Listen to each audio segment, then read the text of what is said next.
പതിവ് രീതികളിൽ നിന്ന് വ്യത്യസ്തമായി തിരക്കിട്ട മുന്നണി വിപുലീകരണ ചർച്ചകളിലാണ് ഇത്തവണ ബി.ജെ.പി. സംസ്ഥാന നേതൃത്വം. വരാനിരിക്കുന്ന നിയമസഭാ തെരഞ്ഞെടുപ്പിന് മുന്നോടിയായുള്ള പുതിയ രാഷ്ട്രീയ പരീക്ഷണ വേദി കൂടിയാണ് ബി.ജെ.പിക്ക് ഈ തെരഞ്ഞെടുപ്പ്. എസ്.എൻ.ഡി.പിയുമായുള്ള സഖ്യചർച്ചകൾ അവസാന ഘട്ടത്തിലാണ്.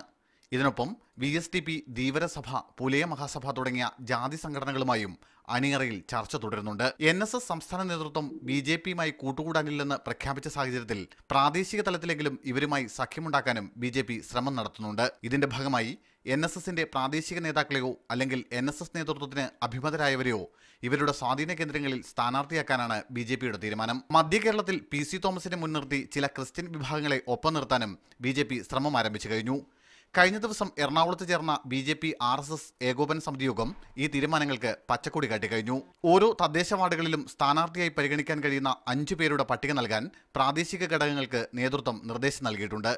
ദേശീയ ജനാധിപത്യ സഖ്യത്തിന്റെ ജില്ലാതല യോഗങ്ങൾ ഈ ആഴ്ച ചേരും. ഈ യോഗങ്ങൾ കഴിയുന്നതോടെ സ്ഥാനാർത്ഥികളെ സംബന്ധിച്ച ഏകദേശ ധാരണയുണ്ടാക്കാൻ കഴിയുമെന്നാണ് ബി.ജെ.പി. നേതൃത്വത്തിന്റെ പ്രതീക്ഷ. എസ്.എൻ.ഡി.പി. അടക്കമുള്ള ജാതി സംഘടനകളെ കൂട്ടുപിടിച്ച് കേരളത്തിൽ ബി.ജെ.പി. നടത്തുന്ന പുതിയ രാഷ്ട്രീയ പരീക്ഷണം ഫലം കാണുമോ എന്ന ചോദ്യത്തിനുള്ള ഉത്തരം കൂടിയാണ് ഈ തദ്ദേശ സ്വയംഭരണ തെരഞ്ഞെടുപ്പ്. സുനിൽ ഐസക്, മീഡിയ 1, തിരുവനന്തപുരം.